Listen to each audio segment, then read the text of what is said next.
ఆమేన్. దేవునికి మహిమ కలుగునుగాక. మన రక్షకుడు మన ప్రభువైన యేసుక్రీస్తు శ్రేష్టమైన నామమును బట్టి మీకందరికీ నా వందనములు. ఆదివారం దేవుని ఆలయంలో ప్రకటించిన మేరకు మంగళవారం సీయోనులో సంఘ ప్రార్థనగా దేవుడు మనకిచ్చినటువంటి గొప్ప సువర్ణ అవకాశం ఆయన సన్నిధిలో చేరి ప్రార్థించటం కనుక దేవుని వాక్యం సెలవిస్తుంది, సమయము బహు కొద్దిగా ఉన్నది అని వాక్యం సెలవిస్తూ అంటాడు. సమయాన్ని పోనీ ఇక సద్వినియోగం చేసుకొనొచ్చు, అజ్ఞానుల వలె కాక జ్ఞానుల వలె నడుచుకోవాలని పరిశుద్ధాత్మ దేవుడు మనకి హెచ్చరిస్తుంటాడు. కాబట్టి ఈ రోజుల్లో ప్రతిదానికి సమయం ఉంది. ప్రసంగిలో మనం చదివినప్పుడు సూర్యుని కింద ఆకాశం క్రింద జరుగు ప్రతిదానికి సమయము కలదు. అయితే ప్రతి మనిషికి తనకేం కావాలో తన కొరకు సమయాన్ని కేటాయించుకుంటున్నాడు. అయితే ఆత్మీయ జీవితంలో బలంగా ఉండటానికి ప్రార్థన సమయాన్ని మాత్రం కేటాయించుకోలేకపోతున్నాడు. ఈ రోజుల్లో ప్రాముఖ్యంగా క్రైస్తవులు ఎక్కువ సమయాన్ని కేటాయించవలసిన సమయం దేనికన్నా ఉంది అని అంటే అది కేవలము ప్రార్థన. ఎందుకంటే ప్రార్థన లేకపోతే మన ఇంటికి ప్రాకారం లేకుండా ఉంటే ఎలా ఉంటుందో అలాంటిది, ఒక పొలానికి ప్రాకారం లేని పొలం ఎలాంటిదో ప్రార్థన లేని జీవితం అలాంటిది. ఒక ఇల్లంతా కట్టుకొని పైకప్పు లేకపోతే ఆ ఇల్లు ఏ రీతిగా చూడడానికి వికృతంగా ఉంటుందో అదే రీతిగా ప్రార్థన లేని జీవితం కూడా ఇంటికి పైకప్పు లేని ఇంటితో సమానం. కాబట్టి ప్రతి క్రైస్తవుడు ఎప్పుడు ప్రార్థన నిర్లక్ష్యం చేయకూడదు. ప్రార్థన కొరకు దేనినైనా కానీ త్యజించేవారుగా ఉండాలి. ఆ దినమున ఆది అపోస్తుల కాలంలో అయితే ప్రార్థన అని తెలిసినప్పుడు వారు ప్రతిదినము తప్పక దేవాలయంలో కూడుకునేవాళ్ళు. ప్రతి ఇంట చేరి ప్రతిరోజు ప్రతి ఇంట ఒక్కొక్క ఇంట చేరి, ఈరోజు గురువారం ఒకరోజు గృహ కూడిక అని మనం ఎట్లా పెడతామో ఆ రోజుల్లో గృహ కూడికలు ప్రతిదినం జరిగేవి. ప్రతి ఇంట చేరి వాళ్ళు రొట్టె కూడా విరుస్తూ వచ్చేవాళ్ళు. అందుకని ఎలా ఉండాలి క్రైస్తవ్యం అని అంటే అపోస్తుల కార్యం 4 అని చెప్తాడు. వారు బోధ యందును సహవాసమందును రొట్టె విరుచుట యందును ప్రార్థించుట యందును ఎడతెగక ఉండిరి. ఎడతెగని అనుభవం ఉండాలి. ఈరోజు సంఘంలో చేర్చబడిన మనము, జీవం కలిగిన దేవుని ఆలయంలో భాగమైనటువంటి మనము కూడా ఆత్మయందు గత వారం కూడా మనం చూస్తూ వచ్చాము. ఆత్మయందు తీవ్రత కలిగిన వారు ఈ ప్రభుని సేవించాలి. ఈరోజు దేవుని సేవించే విధానంలో చాలా నిర్లక్ష్యం, చాలా మాంద్యం. అంటే ఒక గుడ్డివాడు కళ్ళు కనపడకపోతే ఎలా తౌళ్ళాడుకుంటూ స్లోగా వెళ్తాడో ఈరోజు చాలామంది కూడా ఈ లోకంలో అపవాది అయినటువంటి సాతాను అనేకులకి ఏం కలుగు చేశాడంటే మనోనేత్రం గుడ్డితనం కలుగు చేస్తున్నాడు. క్రీస్తు యొక్క రక్షణ సువార్త ప్రకాశమాన వారి మీద ప్రకాశించుకుంటున్నట్లు ఈ యుగ సంబంధమైనటువంటి దేవత ఏ సంబంధము, ఈ యుగం ప్రజెంట్ మనం ఎక్కడైతే మనం జీవిస్తున్నామో ఈ లోకంలో యుగ సంబంధమైనటువంటి దేవత మనోనేత్రులకి ఏం చేస్తుంది? గుడ్డి దేవత అంటే ఏంటి? డబ్బు ఒక దేవత, పని ఒక దేవత. అంటే మనం దేన్నైతే ఆరాధిస్తామో దేన్నైతే గౌరవిస్తామో అది దేవత సమానం. అన్య దేవత ఆరాధనలు చేసేవారుగా మనం ఉన్నాము, కానీ దేవుణ్ణి ఆరాధించేవారుగా మనము చాలా తక్కువగా ఉన్నాం. కాబట్టి అంత్యదినాల్లో కూడా దేవుడు ఏమి సూచిస్తూ వచ్చినాడు. మనిషి కుమారు రాకల్లో కూడా ఇలాంటి సూచనలు కనపడతాయి. అనేకులు తినుచు త్రాగుచు పెండ్లికి ఇస్తూ పెండ్లకు ఆడుకొనొచ్చు, కొనుచు అమ్ముకొనొచ్చు, వాటిలో బిజీగా ఉంటారు. నోవాహు కాలాన్ని జ్ఞాపకం చేసుకోనండి, లోతు దినాలను జ్ఞాపకం చేసుకోనండి. ఆ దినంలో జరిగినట్టుగానే యేసుక్రీస్తు యొక్క రాకడ దినాల్లో కూడా జరుగుతాయి. అందుకని ఆయన అంటున్నాడు, ఇదిగో నేను త్వరగా వచ్చుచున్నాను అని దేవుడు అంటుంటే మనం త్వరగా సిద్ధపడాలి, త్వరగా ప్రిపరేషన్ కావాలి. ఈ రోజుల్లో క్రైస్తవుడిగా ఉండటానికి మనం తయారవ్వాలి. ఒక సంపూర్ణమైన క్రైస్తవుడిగా ఉండటానికి మనం త్వరపడాలి. త్వరపడకపోతే ఏమవుతాం? బుద్ధి లేని కణికలు ఏమయ్యారు? విడవబడ్డారు. వాళ్ళు అక్కడ ఇక్కడ తౌళ్ళు ఆడుకుంటున్నారు. తౌళ్ళు ఆడుకునే లోపల ద్వారాలు వేయబడ్డాయి. అప్పుడు అక్కడికి వెళ్ళిన తర్వాత వాళ్ళు ప్రాధేయపడ్డారు, అరుచుకున్నారు, ఏడ్చారు, గుండెలు బాదుకున్నారు, కానీ ప్రయోజనం లేదు. కాబట్టి యేసుక్రీస్తు ఒకరోజు రాబోతున్నాడు. సంఘం ఎత్తబడుతుంది. ఏ సంఘంలో మనం ఉన్నామో ఆ సంఘం యొక్క ప్రార్థన సహవాసంలో మనం బలం కలిగిన వారమై ఉండాలి. సంఘ ప్రార్థన అంటే దేవునితో ప్రార్థన. దేవునితో ప్రార్థన అంటే మనకి ఎప్పటికీ ఇష్టం ఉండాలి. ఆయనతో కలవటానికి, ఆయన దగ్గర రావటానికి. ఒక ఇంపార్టెంట్ మీటింగులకి, ఇంపార్టెంట్ పెళ్ళిళ్ళకి, ఇంపార్టెంట్ విషయాలకి, ఇంపార్టెంట్ అయిన వారి దగ్గరికి మనం ఏ రీతిగా వెళ్ళాలని ఆశపడతామో అదే రీతిగా అందరికంటే ప్రాముఖ్యమైన వాడు, ఘనుడైన వాడు ప్రభువైన యేసుక్రీస్తు వారు. కాబట్టి ఆయన దగ్గర కబురు వచ్చినప్పుడు వెళ్ళకపోతే మనకన్నా ఇంకా హీనమైనటువంటి వారు బహుశా నాకు తెలిసి ఉండరేమో. కాబట్టి ఈ లైవ్లో కూడా వాక్యం వింటున్న ప్రియమైన దేవుని బిడ్డలారా, నువ్వు ఏ సంఘానికి వెళ్తున్నా సరే ఆ సంఘంలో నువ్వు ప్రార్థన పరుడుగాను ఉండాలి. సంఘ ప్రార్థన అంటే ఇదిగో నేను ప్రార్థించేవాడనని సంఘంలో నువ్వు కనపడాలి. ప్రార్థించేవారే రక్షించబడతారని మత్తయి సువార్త రాయబడుతుంది. ఆ దినమున అంత్యదినమున ఎవరైతే ప్రార్థిస్తారో వారు రక్షించబడతారు. చర్చికి వచ్చేవాళ్ళు కాదు, దేవునికి ఇచ్చేవాళ్ళు కాదు, దేవుని కొరకు మేము అన్నీ చేస్తాము కదా, ప్రార్థన చేయకపోతే ఏమవుతుంది అనుకుంటే పొరపాటు. అంత్యదినమున ప్రార్థించేవారే రక్షించబడతారు. అందుకని చాలామంది ప్రార్థించక జీవితాలు నష్టపోయినారు. పొరపాటులు చేసి కూడా కొంతమంది ప్రార్థించక నష్టపోయినారు. ఆదాము తెలియక పొరపాటు చేసి ఉండొచ్చు, కానీ బుద్ధి తెలివి ఇచ్చే పండుని తినేశారు కదా, మంచి తెలివిలు ఇచ్చే వివేచన ఇచ్చే పండుని తినేశారు. కానీ ప్రార్థించే వివేచన మాత్రం వాళ్ళకి రాల. వాళ్ళు మంచి తెలివితేటలు లోపల పెట్టుకొని వినియోగించుకోవాలా. ఆ దేవుని దగ్గరికి వెళ్ళి పాదాల మీద పడి, ప్రభా తెలుసో తెలియకో మేము జ్ఞానం లేని వారం కదా, మేము ఏమి తెలియని వారం కదా, అపవాది వచ్చి మమ్మల్ని ఈజీగా మోసపరిచిండు, తప్పు మాది కాదు, మాకు ఆ జ్ఞానం లేదు అని ప్రార్థన చేస్తుంటే కథ వేరేగా ఉన్నాడు. వాళ్ళ కడుపును పుట్టినటువంటి కయ్యాను కూడా ఏం చేశాడు? హేబేలుని చంపేశాడు. కానీ దేవుడు అవకాశం ఇచ్చాడు. కయ్యాను నీ తమ్ముడు ఎక్కడని. పొరపాటు జరిగిపోయింది. ఆయన పరిగెత్తుకొని వచ్చి ఆయన కాళ్ళ మీద పడి కోపంలో ఆవేశంలో చంపేసినానయ్యా, ఈ ప్రీతి చేయాల్సుకుండా ఉండాల్సింది, నన్ను క్షమించు అని ప్రార్థన చేయలేకపోయినాడు. తద్వారా ఏం తెచ్చుకున్నాడు? శిక్ష తెచ్చుకున్నాడు, శాపం తెచ్చుకున్నాడు. ఈ రీతిగా బైబిల్లో చాలామంది అయితే ప్రార్థన చేసి అద్భుతాలు చూసిన వాళ్ళు ఉన్నారు. అబ్రహాం ప్రార్థన చేశాడు, కుమారుని పొందుకున్నాడు. ఇస్సాకు ప్రార్థన చేసినాడు, కుమారులు పొందుకున్నాడు. యాకోబు ప్రార్థన చేసినాడు, ఆశీర్వాదాలు పొందుకున్నాడు. ఎబ్బేజు ప్రార్థన చేశాడు, ఘనుడిగా ఎంచబడ్డాడు. ఏలియా ప్రార్థన చేశాడు, అద్భుతాలు చేశాడు. బైబిల్లో శిశువులు ప్రార్థన చేశారు. ప్రార్థన చేసిన వాళ్ళ జీవితంలో చాలా ప్రయోజనాలు ఉన్నాయి. ఈ లైవ్లో వాక్యం ఎట్టు నీ జీవితంలో కూడా, నీ బ్రతుకులో కూడా దేవుని నుండి నువ్వు ప్రయోజనాలు ఆశించేవాడివైతే, నువ్వు ఖచ్చితంగా ఏ దేవుణ్ణి అయితే నువ్వు ఆశిస్తున్నావో, ఏ దేవుడు నా జీవితంలో ఈ కార్యాలు చేస్తే బాగుండు, వీటిని ఇడిపిస్తే బాగుండు, వీటిని నాకు అనుగ్రహిస్తే బాగుండు అని ఆశపడు నువ్వు దేవుని దగ్గర ఉన్నావో, ఆ దేవుని దగ్గర నువ్వు అట్టే ప్రార్థన కలిగిన వాడివై నువ్వు ఉండాలి. ప్రార్థించే వ్యక్తిగా నువ్వు ఉండాలి. ప్రార్థన లేకుండా ఏది కూడా మన జీవితంలో మనం ఎప్పటికీ కూడా పొందుకోలేము. ప్రార్థన ద్వారానే సమస్తం పొందుకోగలం. అందుకని యేసుప్రభు అంటాడు, ప్రార్థన వలన కానీ మరి దేని వలన ఇలాంటివి తొలగిపోవుట అసాధ్యం. ఏది? మన జీవితంలో ఉన్న కష్టం, మన జీవితంలో ఉన్న సమస్య, మన జీవితంలో ఉన్న వేదన, అవమానాలు, నిందలు, పరిస్థితులు, ప్రతికూల పరిస్థితులు, ఇవన్నీ తొలగిపోవాలనంటే దానికి ఏకైక మార్గం నేనే అని చెప్పలేదు, కానీ ఏం చెప్పాడు దేవుడు? ప్రార్థన. కాబట్టి ఆత్మానుసారంగా జీవించే వాళ్ళు ఈ రోజుల్లో ఖచ్చితంగా ప్రార్థనని నిర్లక్ష్యం ఎప్పటికీ చేయరు. శరీరానుసారంగా జీవించే వాళ్ళు శరీర సంబంధమైన వాటి మీద మనసు పెట్టి, భూ సంబంధమైన వాటి మీద బిజీలు కలిగి దేవుని ప్రార్థించలేకపోవచ్చేమో, కానీ ఆత్మానుసారుడు ఖచ్చితంగా ప్రార్థన లేకుండా జీవించలేడు. అందుకని ఆత్మానుసారుడికి ఉండే ప్రాముఖ్యమైనది ఏదైనా ఉందంటే అది ప్రార్థనే. కాబట్టి ఈ రాత్రికాల సమయంలో ప్రార్థన గురించి కొన్ని ప్రాముఖ్యమైన విషయాలు చాలామంది తెలుసుకోవాలి.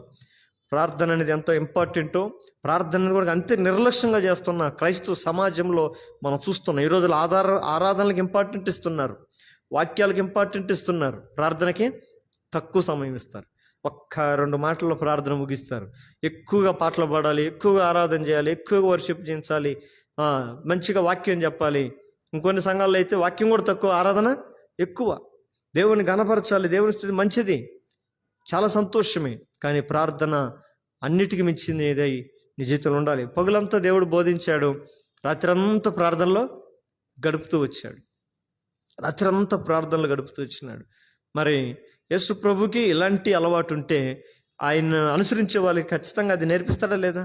ఇదిగో నాకు ఈ అలవాటు ఉంది. ఆయన బైబిల్లో మనం చూస్తే ఆయన తన వాడుకు చొప్పున అరణ్యంలోనికి వెళ్ళి ప్రార్థన, అంటే వాడుకంటే ఏంటి?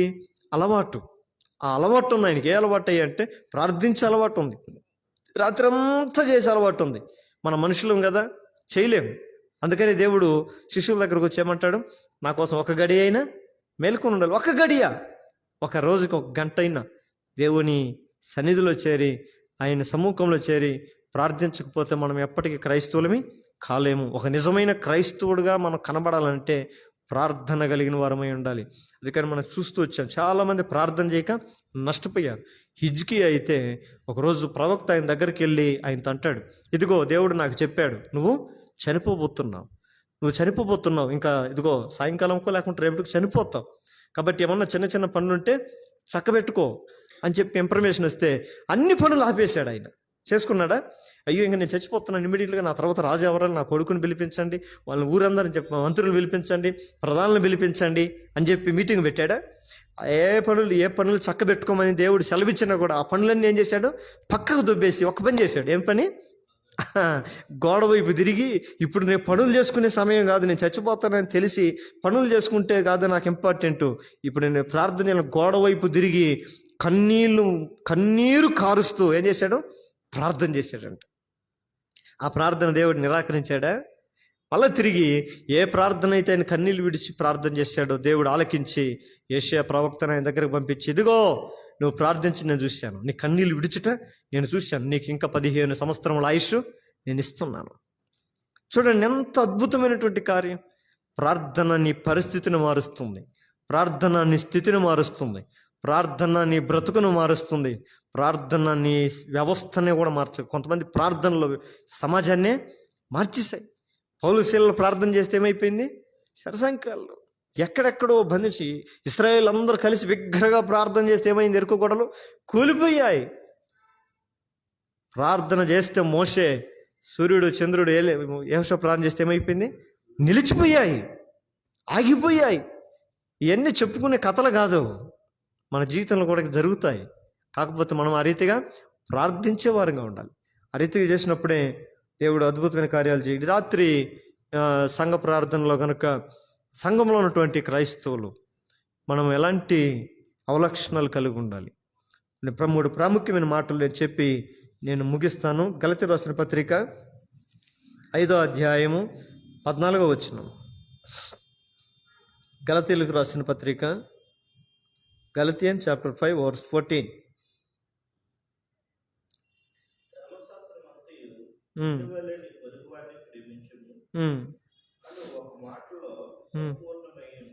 చూడండి, ఇక్కడ ధర్మశాస్త్రం చెప్తుందంట, ఏం చెప్తుందంట?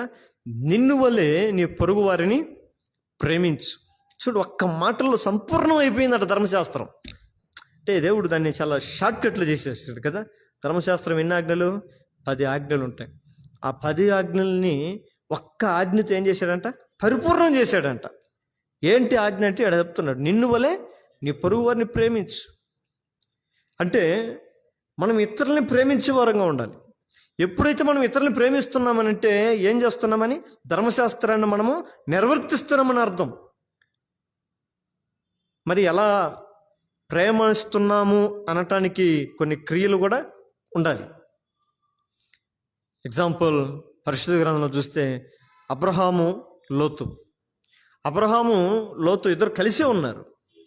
కానీ పనివారు వలన వాళ్ళిద్దరికి ఏమొచ్చింది? మధ్యలో గ్యాప్ వచ్చింది.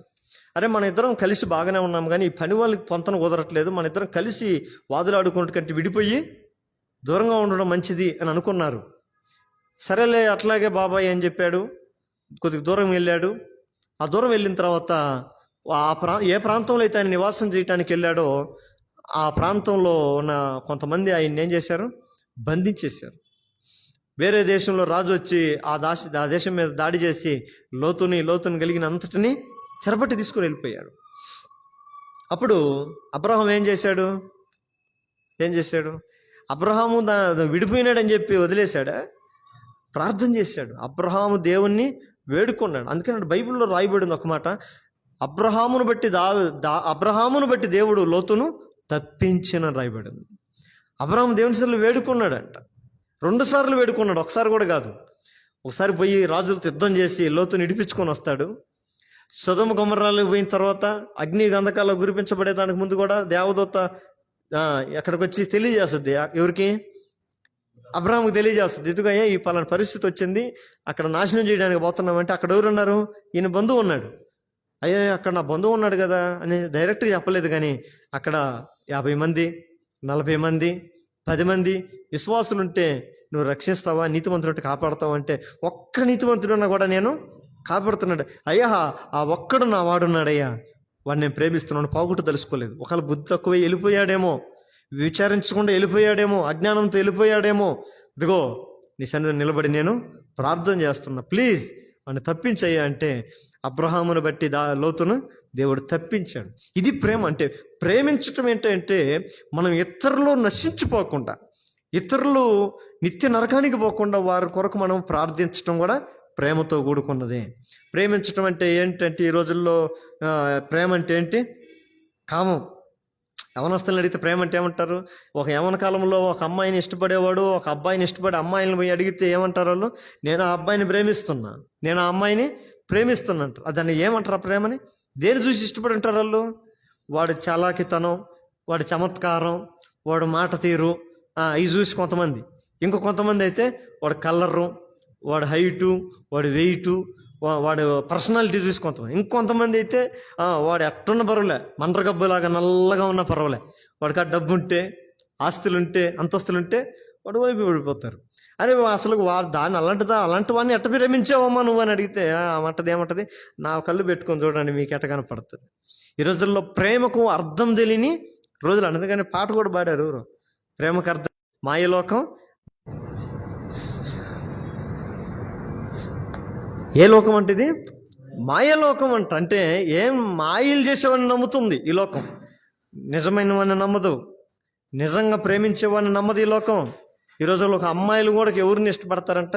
ఫోన్ చేస్తానే వెంటనే రిప్లై చేయాలి, మెసేజ్ పెడితే వెంటనే రిప్లై ఇవ్వాలి, ఫోన్ చేస్తే ఇమ్మీడియట్గా వచ్చేయాలి, ఫోన్ చేస్తే అడిగిన గిఫ్ట్ తెచ్చియాలి. లేకపోతే ఏం లేనట్టు, నా మీద నీకు ఇష్టమే లేదులే, నా మీద నీకు ప్రేమే లేదులే, నేను ఫోన్ చేసి నీకోసం కాసుకోవాలి అంటాడు. అంటే ఈ రోజులు వాడు ఫోన్ కొడితే ఇమీడియట్గా వచ్చి వాలిపోయాడు కూడా అంటే వాడు పొరంబోకుడు అయి ఉంటాడు కదా, పని పాటలోనోడే. మనకి ఇమీడియట్లీగా మనకి ఎప్పుడు స్పందించేవాడు, ఇమీడియట్గా ఆన్లైన్లో ఉండి టక్కన రిప్లై ఇచ్చేవాడు. వాడికి ఏ పని పాటలేదు, ఇంకా మనతో తప్ప ఇంకా వాడికి ఏ పని లేదు. ఇలాంటి సోమరులతో, ఇలాంటి కాలాన్ని సమయాన్ని వృధా చేసేవారిని ఈరోజు యవనస్తులు ఏం చేస్తున్నారు? ప్రేమిస్తున్నారు. అది పాడైపోయేదానికి సూచన. జ్ఞానయుక్తమైనటువంటి విధానం కలిగిన వారమై ఉండాలి. ఈరోజు కొంతమంది చూస్తే చాలా మెచ్యూరిటీగా మాట్లాడుతుంటారు. కొంతమంది క్రైస్తవులు నేను మాట్లాడతాను మధ్యాహ్న కాలం కూడా కొంతమందితో మాట్లాడుతున్నప్పుడు అది మెచ్యూరిటీ మైండ్తో, లోకం ఇలా ఉంటుంది, ఇలా పరిస్థితులు ఉంటుంది, దేవుని సన్నిధిలో బలంగా ఉండాలి, యవన కాలంలో దేవుని సేవ చేస్తున్నాం, లోకంలో రకరకాలుగా మనల్ని ప్రలోభలు పెట్టడానికి అపవాది ఎన్నో రకాలుగా మనల్ని ప్రలోభానికి గురి చేస్తుంటాడు. కానీ మనం ఏం చేయాలి? బలంగా ఉండాలి, దేవుని సన్నిధిలో నిలబడి ఉండాలి. అందుకని ఈడు అంటున్నాడు, నిన్ను వల్ల నీ పొరుగువాన్ని ప్రేమించని ఒక్క మాటతో సంపూర్ణమై ఉంది. నువ్వు నిజంగా ఒక వ్యక్తిని ప్రేమించేవాడు అయితే అతను మేలు కోరుకుంటాం. నిజంగా ఒక వ్యక్తిని మనం ప్రేమించేస్తే వాళ్ళ క్షేమం కోరుకుంటాం. నిజంగా ఒక వ్యక్తిని ప్రేమిస్తే వాళ్ళని మంచి మార్గంలో నడిపించడానికి నిర్ణయం తీసుకో. అందుకని నిజంగా ప్రేమించేవాడు ఏం చేస్తాడంట? గాయాలు చేస్తాడు. సామెతలు అంటది, నిజంగా ప్రేమించేవాడు గాయాలు చేస్తాడంటే నొప్పిని కలిగిస్తాడు. వాడు మాటలు మనకు పెయిన్ కలిగిస్తాయి. అయితే దొంగవాడు ఎట్లా ఉంటుందంట? పగవాడు లెక్కలేనని ముద్దులు పెడతా ఉంటాడు. వాడు మనం ఏం చెప్పినా అబ్బా నువ్వు సూపర్, అబ్బా నువ్వు కోపంలో కూడా చాలా అందంగా ఉన్నావంటాడు, ఏడుస్తున్నా నువ్వు అందంగా ఉన్నావంటాడు. అంటే వాడు తనలో ఉన్నటువంటి ఆలోచనని, చెడు ఆలోచనని నిర్వర్తించుకోవటానికి ఏ రీతిగా ఒక వ్యక్తిని మలుచుకోవాలో తన రీతిగా మలుచుకుంటాడు. అయితే నిజంగా ప్రేమించాడు అలా ఉండడు, వాడు బహిరంగ గద్దిస్తాడు. లోపల ప్రేమించట కంటే బహిరంగంగా గద్దించటం మేలుంటుంది వాక్యం. ఈ రోజుల్లో చెడు మార్గమును పోయే వాళ్ళు మనం ఏం చేయాలి? గద్దించాలి. హెజ్కేల్ గ్రంథంలో అదే అంటాడు ఆయన, ఇదిగో నీ పక్కన ఉన్నవాడు లేదా నీ ఎదుటిన్నవాడు ఎవడైనా దుర్మార్గంగా ప్రవర్తిస్తుంటే వాడు ఎటబోతే నాకెందుకులే అని అంటే వాడిని బట్టి నేను నిన్ను లెక్కలేనికి తీసుకొని వస్తానంటాడు. వాడు నశించిపోతుంటే, నీ కళ్ళెదురుగు నశించిపోతుంటే నువ్వు ఖచ్చితంగా వెళ్ళి వాడిని ఏం చేయాలి? హెచ్చరించాలి. ఇదిగో నువ్వు చేస్తున్న తప్పు, నువ్వు నడుస్తున్న తప్పు, నువ్వు ఆలోచిస్తున్న తప్పు అని చెప్పగలగాలి. అమ్మో వాడు చెప్తే మనం చెప్పుతో కొడతాడేమో, ఆమెతో చెప్తే నన్ను తిట్టేస్తుందేమో, ఆమె చెప్తే నన్ను దూషిస్తుందేమో, ఈమెకి చెప్తే నన్ను అసహించుకుంటుందేమో, ఇంకా నాతో మాట్లాడదేమో అనే భావనలు మనలో ఉండకూడదు. మనం ఇతరుల్ని ప్రేమించండి. యేసు ప్రభు కూడా లోకమును ఎంతగానో ప్రేమించాడంట కదా, ప్రేమించి లోకానికి వచ్చినాడు. అందుకని పేతురు రాసిన పత్రికలు కూడా అంటాడు, అందరూ అంతటను మారు మనసు పొందాలని ఆయన కోరుకొనుచున్నాడు. అదే ఆయన ప్రేమ. ఈరోజు ఇట్టి ప్రేమ మనలో ఉండాలి. దేవుడు లోకమును ప్రేమించి అనేకుల రక్షణ కొరకు తన అద్వితీయ కుమారుని లోకానికి ఏ రీతిగా పంపాడో మనము కూడాకి దేవుని ప్రేమ చేత నింపబడి ఇతరులను ప్రేమించి మనం ఏం చేయాలి? మంచి దారిలోనికి నడిపించాలి. ఆమేన్. దానియేలు గ్రంథం చివరి అధ్యాయంలో అదే మాట ఉంటుంది. ఎంతమంది అయితే చూడండి, ఆ మాట చదువుకుందాం. దానియేలు గ్రంథం 12వ అధ్యాయము 3వ వచనం.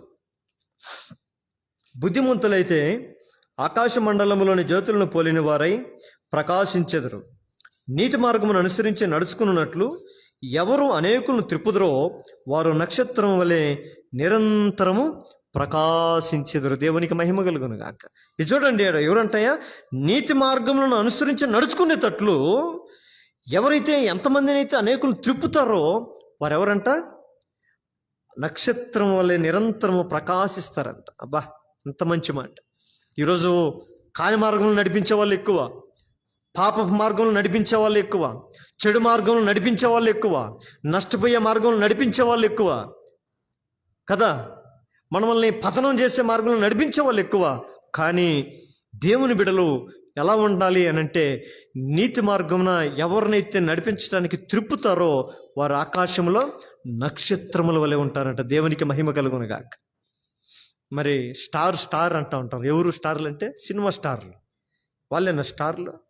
వాళ్ళు స్టార్లు అయ్యి సినిమాలో హాల్లో ప్రదర్శించబడుతున్నప్పుడు వేల మంది వెళ్ళి సినిమాల హాల్లో పోయి నిలబడి క్యూలో తొక్కుని వస్తూ ఉన్నారు కదా.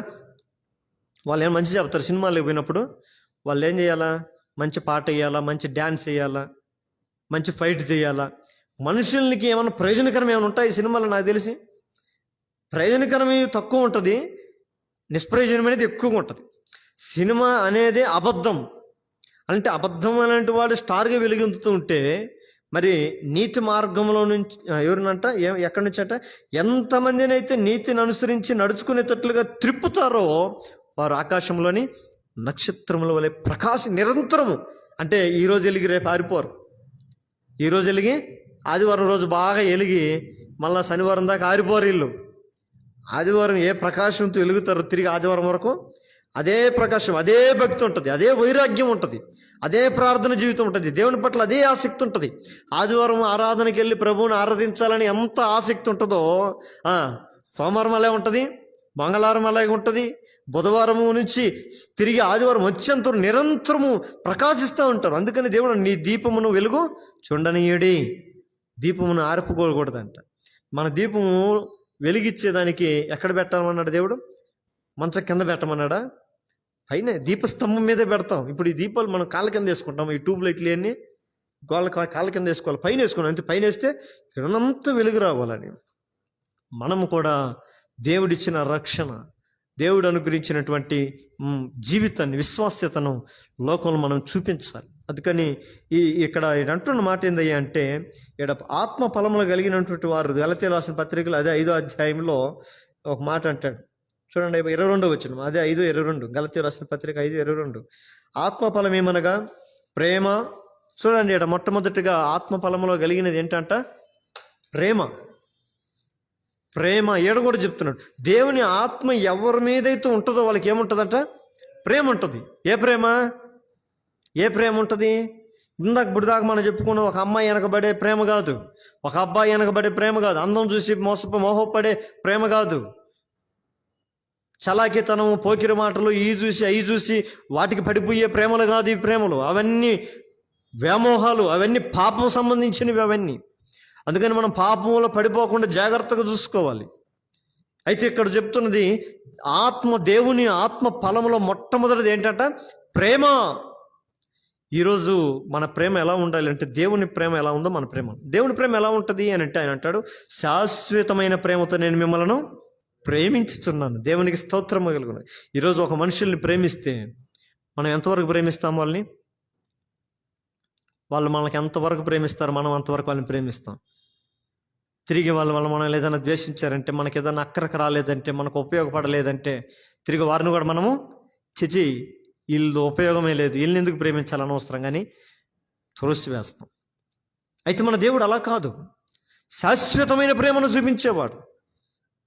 ప్రేమించే వారికి ద్వేషించటం ఎప్పటికీ తెలియదంట కదా. ప్రేమించే వాడికి ద్వేషము తెలియదంట. అంటే ద్వేషం కూడా తెలుస్తుందంటే వీడు అవసరానికి ప్రేమించేవాడు. అవసరానికి ప్రేమించే వాళ్ళని దేవుడు ఇష్టపడ్డు. అందుకని మన ప్రేమ ఎలా ఉండాలి అని అంటే నిష్కపటమైన ప్రేమ కలిగిన వారమై ఉండాలి. దేవునికి స్తోత్రం. ఏ ప్రేమ అంట? మన ప్రేమలో ఏముండకూడదు? కపటం ఉండకూడదు. కపటం ఉండకూడదు. ఈ రోజుల్లో ప్రేమలో కపటాలు. ఒక ఇంటికి వెళితే బాగా పిలుస్తారు మనల్ని, అయ్యా రా కూర్చో, తిందు రా, అది ఇదని. తిని మనం బయటికి దాటిపోతాని మన గురించి మాట్లాడతారు. ఇవన్నీ నిజమైన ప్రేమలు? నిష్కపటమైనటువంటి ప్రేమ కలిగిన వారమై ఉండాలి. అందులో కపటం అనేది కనబడకూడదు. ఈ రోజుల్లో మన ప్రేమ ఎలా ఉంది? ఇలాగలో వాక్యం వింటున్న దేవుని బిడ్డలారా, నువ్వు ప్రేమించే వాళ్ళు చాలామంది ఉండొచ్చు నీకు, కానీ వారి మీద నీ ప్రేమ ఎలా ఉంది? దేవుని ప్రేమలా వలె ఉందా? మానవుని లోకంలో చూపించే లోక ప్రేమ ఉందా? అయితే దేవుని వాక్యం సెలవిస్తుంది, ధర్మశాస్త్రాన్ని నువ్వు సంపూర్ణం చేయాలంటే ప్రేమించేవాడుగా ఉండి. ఒక్క ప్రేమ చాలండి. మన ప్రేమలో స్వార్థం ఉండకూడదు. ఏముండకూడదు? మన ప్రేమలో స్వార్థం ఉండకూడదు. మన ప్రేమలో ఏదో అవతల నుంచి ఆశించిందై ఉండకూడదు. మన ప్రేమ నిజంగా ప్రేమించేవాడు తను కోల్పోతాడు. నిజంగా ప్రేమించే యేసుప్రభు ఏం చేశాడు? తన ప్రాణాన్ని మన కొరకు అర్పణగా పెట్టాడు. ఈరోజు మనం ఏదన్నా ఒక వ్యక్తిని ప్రేమిస్తున్నామని చెప్తే ఏం చేస్తాము? ఏమైనా కోల్పోతామా? ఏం కోల్పోం. మన ఇంటికి వస్తే మహా అయితే అన్నం పెడతాం, అంతే కదా. అన్నం పెడతాం, 2 రోజులు పెడతాం, 3 రోజులు పెడతాం. నెలల పొడుగు వాళ్ళ ఇంట్లో కూర్చుంటే మొఖాలు చేంజ్ అయిపోతాయి, మాటలు చేంజ్ అయిపోతాయి, ప్రవర్తన చేంజ్ అయిపోద్ది. అరే వీడికి ఏదో చేర్చుకున్నాం, ఇంట్లో చేరాడు, వీడికి అలవాటు అయిపోయింది. ఇంకా మన ప్రేమలు అలాంటివి ఉండకూడదు. నిజంగా దేవుని ప్రేమ మనలో ఉంటే మనమేం త్యాగం కావాలి. ప్రేమ అన్నిటిని తాలుకుంటుంది, అన్నిటి సహించదు. నాకుండే వీక్నెస్ కూడా ఏంటంటే, ఏదైనా ఒక వ్యక్తికి, ఒక మనుషులకి, ఒక కుటుంబం కనెక్ట్ అయ్యాను అనుకోండి, మనం ఏం చేయలేము. మళ్ళీ తిరిగి వాళ్ళు విడిచిపెట్టి వెళ్ళిపోతారు ఈజీగా. వాళ్ళు మనల్ని ఈజీగా నెగ్లెక్ట్ చేసేస్తారు. మనల్ని ఆ టైంకి అప్పుడు నేను తట్టుకోలేకపోతాను, చలించిపోతాను. చాలా బాధ అనిపించేస్తుంది. నేను చదువుకుంటున్న రోజుల్లో, కాలేజీ చదువుకుంటున్న రోజుల్లో ఒక అబ్బాయిని చాలా ప్రేమించాను, చాలా ఇష్టం. ఎంత ఇష్టం అంటే వాడు నేను లేకుండా ఎప్పుడు కూడా ఉండవు. ఇంట్లో నుంచి బయటకు వస్తే మళ్ళీ తిరిగి ఇంటికి వెళ్ళేదాకా మేము కలిసే ఉంటాం. మేము బాక్స్ పెట్టించిన, మా అమ్మ బాక్స్ పెట్టించిన, వాడు బాక్స్ పెట్టినా, మేము కాలేజీకి వెళ్ళినా కూడా మేము కలిసే తినేవాళ్ళం. ఎందుకంటే చిన్నప్పటి నుంచి మేము ఒకే క్లాస్ కాబట్టి నేను ఎక్కువ ఎవరితో ఫ్రెండ్షిప్ చేయను. చేస్తే మాత్రము అట్లాగే బాండింగ్ అలాగే ఉంటుంది. అందుకని వాడితో అట్లనే ఉన్నాను. ఒకరోజు ఏమైపోయిందంటే, ఇంటర్మీడియట్లో వాడు ఫెయిల్ అయ్యాడు. ఫస్ట్ ఇయర్లో ఫెయిల్ అయ్యాడు. దేవుడు నాకు బట్టి నేను పాస్ అయ్యి సెకండ్ ఇయర్ పోవాల్సి వచ్చింది. వాడు సబ్జెక్టులు అన్నీ ఫెయిల్ అయినాయి కాబట్టి ఇంకా చదువు అనవసరం అని చెప్పి వాళ్ళ నాన్న వాడిని కాలేజీకి మానిపించేసి నువ్వు పనికి వెళ్ళిపో అని చెప్పాడు. వాడు పనికి వెళ్తుంటే ఆ రోజు ఆటోలో వెళ్ళి కూర్చుంటుంటే వాడిని చూసి నేను ఏడ్చేశాను, వెళ్ళిపోతున్నాడని. వాడు నన్ను చూసి చాలా బాధపడ్డాడు. అంత బాండింగ్ అంటే ఒక వ్యక్తిని కనెక్ట్ అయితే చాలా దగ్గర అయిపోతాం. ఏంటి సంపూర్ణంగా మనం వాళ్ళని అంటే మన మనసులో పరిపూర్ణంగా వాళ్ళకి స్థానం ఇచ్చేస్తామని అర్థం ప్రేమించడం అంటే. అందుకే నా జీవితంలో నేను చాలాసార్లు నన్ను మళ్ళీ ప్రేమించాలంటే నేను అప్పటి నుంచి తెలుసుకునేది ఒకటి. నేను అప్పటి నుంచి కొన్ని గమనించిన, నేను ఎవరినైతే ఎక్కువ ఇష్టపడతానో వాళ్ళు నా దగ్గర నుంచి పోతూ ఉంటారు. ఎక్కువగా ప్రేమించిన, ఎక్కువగా ఇష్టపడినా, ఎక్కువ కనెక్ట్ అయినా వాళ్ళు ఏమవుతారు? దూరం అయిపోయి. అందుకని ఇప్పుడు ఎవరన్నా నాకు దగ్గర కనెక్ట్ అవ్వాలంటే భయం వేస్తుంది నాకు. అమ్మా అలానే ప్రేమించకూడదని కాదు, భయం. అందుకని నేను ప్రేమించే వాళ్ళ కొరకు నేను ఎప్పుడు ఏం చేస్తాను? ప్రార్థన చేస్తాను. ప్రభా, ప్రేమించటమే నాకు తెలుసు, ప్రేమించటం మాత్రమే నాకు తెలుసు, వదులుకోవడం నాకు ఇష్టం లేదు. కానీ పోయేటప్పుడు ఎందుకో నాకు చాలా బాధ కలిగింది. అలాంటి బాధ నాకు దయచేసి నాకు కలిగించద్దు. కాబట్టి ఈ కొంతమందికి కనెక్ట్ అయిపోతాం. దావీదు యోనాతానుని ఎట్లా ప్రేమించాడు? యోనాతాను దావీదుని అంతగానే ప్రేమించాడు. వారి ఇరువురు మనసులు ఏమయ్యాయంట? ఒకరి మనసు ఒకరితో కలుసుకున్నాయంట. అబ్బా, ఎంత బాగా కలిసిపోయినాయండి ఇద్దరు మనసులు. అందుకని తన తండ్రి అతనికి శత్రువు అయినా కూడా, చూడు, తన తండ్రి చనిపోతే తమ కుటుంబంలో ఇతను రాజు అవ్వాలి. ఎవరు? సౌలు చచ్చిపోతే యోనాతాను రాజు అవ్వాలి. కానీ యోనాతాను ఏం చేశాడు? ప్రేమించిన స్నేహితుడిని నమ్మాడు. ఇదిగో మేము ఒకరోజు కోల్పోతాం, నువ్వు రాజు అవుతావు, దేవుడిని నిలబెడతాడు అని తండ్రి తన ప్రాణాలు తీయకుండా ఇతన్ని కాపాడు. తండ్రి ఒకరోజు వచ్చి అంటాడు, రేయ్ ఏర్రా నీ స్నేహితుడు అంటే, నా స్నేహితుడు ఫలాంది. సిగ్గులేదురా నీకు? నేను చచ్చిపోతే రాజు అవ్వాల్సిందిరా నువ్వు రాజురా, నువ్వు కుక్కలాగా నువ్వు ప్రవర్తిస్తున్నావు, కడగొట్టపు నా కొడక అంటాడు. ఆ మాట ఏదో మనకైతే తెలియదు, కానీ కడగొట్టపు నా కొడక అని తిడతాడు బైబిల్లో. అంటే బుద్ధి లేనోడుగురా నువ్వు, వాడిని చంపేసి నువ్వు రాజు అవ్వరా, వాడు రేపు నీ సీటుకి ఎసురు పెట్టేవర్రా. వాడు ఎవరు? దావీదు. వాడితో సహవాసం ఏంటో నీకంటే ప్రేమలో ఏముంది? ఏముంటుంది ప్రేమలో? అలాంటి లక్షణాలు ఉంటాయి. ప్రేమ విడదీరని బంధాన్ని కలుగు చేస్తుంది ఈ రోజుల్లో. అందుకని మీరు ఒకరినొకరు మిక్కటమైన ప్రేమ కలిగిన వారై ఉండుడి అంటుంది వాక్యం. దేవుని సంఘంలో ఉంటుండే మనం కూడా, క్రైస్తవులం ఏంటంటే మనము కూడా, మనందరం ఏం కలిగి ఉండాలి? ప్రేమను కలిగి జీవించే వారంగా ఉండాలి. లోకము ప్రేమ కాదు. లోకంలో ప్రేమలన్నీ వ్యామోహాలు, అవన్నీ కూడా దేవునికి అపవిత్రమైనటువంటివి. మరణం అంత బలమైన ప్రేమ అంట పరమగీతంలో, నా ప్రియుని ప్రేమ ఎంతో మధురమైనది, మరణం కంటే బలమైనదయ్యా నీ ప్రేమ, ద్రాక్షరసము కంటే మధురమైనది నీ ప్రేమ అని సంఘం వర్తిస్తుంది. ఈరోజు సంఘంలో ఉంటుంటే మనము కూడా, ఏ సంఘాలు కొంతమంది నాకు చెప్తా ఉంటారు, అయ్యా పలానా సంఘానికి వెళ్ళాం మేము, ఆ సంఘంలో విశ్వాసులు కనీసం వందనాలు కూడా చెప్పరయ్యా మాకి. ఒకరినొకరు పలుకోరు, ఒకరినొకరు ఆప్యాయంగా మాట్లాడుకోరు.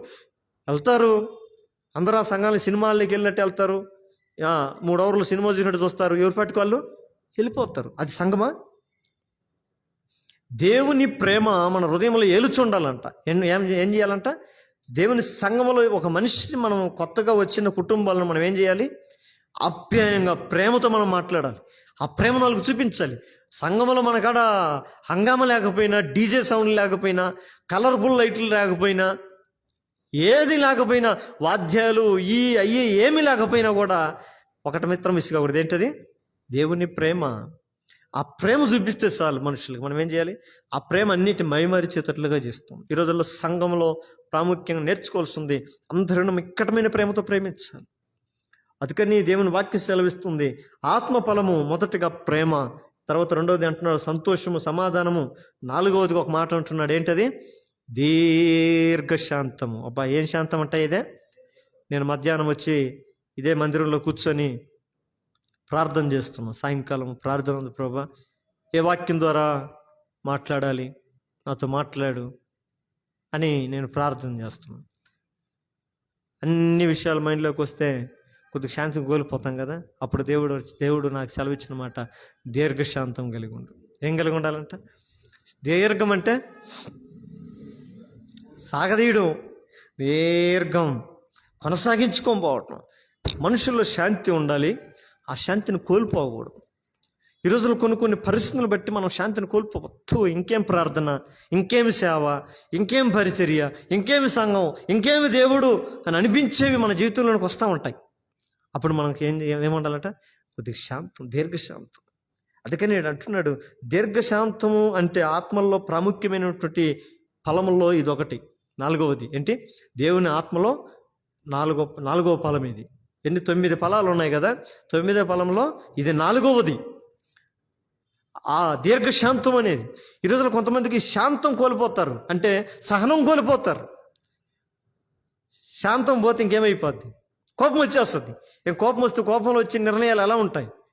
బలంగా ఉంటాయి కొన్నిసార్లు. అందుకని కోపంలో మన మాటలను చాలా జాగ్రత్తగా ఉండాలి. సంతోషంలో కూడా మన మాటల్ని కొంతమంది ప్రామిస్ చేసేటప్పుడు చాలా జాగ్రత్త, తొందరగా ఇచ్చేస్తాం. అది నిర్వర్తించుకోవాల్సినప్పుడు, వెనకబడినప్పుడు అది అవమానం. అందుకని దీర్ఘశాంతం కలిగిన వారమై ఉండాలి. దీర్ఘశాంతం అని అంటే భరించటం, సహించటం, త్వరగా కోపపడక పోవటం. అందుకని నేను అప్పుడప్పుడు నీది చెప్తా ఉంటాను, సతీష్ని చూసి ఇది నేర్చుకోవచ్చు. నేను కొంతమంది వ్యక్తులు చూసి నేర్చుకుంటాను, ఎందుకంటే నాకు కోపం ఎక్కువ, స్వభావ సిద్ధంగా నాకు కోపిష్టిని నేను. నాకు ఎంత కోపం అంటే ప్రతిదాన్ని కూడా ఇరిటేషన్. ఎవరన్నా చూస్తే నన్ను అంటూ ఉంటారు, అసలు నీ దగ్గర ప్రేమే లేదు, నీకు ప్రేమించదు, ఎందుకంటే నా మాట కటువుగా ఉంటుంది. అయితే ప్రేమ నాలో ఎక్కువగా ఉంటుంది, కానీ అది కోపం బట్టి ఏమైపోతుంది? అది తొలగిపోతుంది. అందుకని కొంతమంది వ్యక్తులను చూస్తా, ప్రేమించే వ్యక్తులను చూస్తాను. ఒక అన్యుడైనా పర్వాలేదు, దొడవంశంద్రలో ఒక ఆయన దగ్గర నేను ఉన్నాను, ఆయనలో చూశాను నేను ఆ ప్రేమ. ఆయన అన్యుడే, క్రైస్తవుడు కాదు, ఆయన అంత ప్రేమ కలిగినటువంటి వాడు. ఆయనను చూసి దేవుని ప్రేమ ఇంతే ఉంటుందేమో, అరే ఈయన అన్యుడైనా ఈయనకి ఎంత ప్రేమ ఉంటే దేవుని నమ్మి నాకెంత ఉండాలి అని ఆయన చూసి నేనేం చేశానంటే మనుషులను ప్రేమించడం నేర్చుకున్నాను. సంతోషం, కొంతమంది ఎన్ని బాధలు ఉన్నాయి, ఎన్ని ఉన్నాయి, ఎట్లా ఉంటారు వాళ్ళు? హ్యాపీగా ఉంటారు, సంతోషంగా ఉంటారు. ఎందుకు? సంతోషం లోకంలో వచ్చి పోయే వాటిని బట్టి కాదు, కలిగి ఉన్న దేవుని బట్టే ఉండేది సంతోషం అని. ఎల్లప్పుడూ దేవుని బట్టే సంతోషిస్తూ ఉంటారు కొంతమంది. వాళ్ళు కొంతమంది సేవకులు, మేము మా నాన్న సేవలో ఉన్నాడు కాబట్టి మేము చిన్నప్పటి నుంచి మేము కొంతమంది సేవకులను చూస్తూ వచ్చాం. చూసేదానికి వాళ్ళు గంభీరంగా వస్తారు, బాగా డబ్బున్నలాగా ఉందాగా ఉంటారు. పోయేటప్పుడు ఛార్జీకి ఉండదు, వాళ్ళ దగ్గర ఛార్జీకి ఉండదు. వాళ్ళు చూసే కోటేశ్వరులాగా కనపడతారు. ఛార్జీకి లేక కాను కోసం అట్లయితే చూస్తూ ఉంటారు పాపం.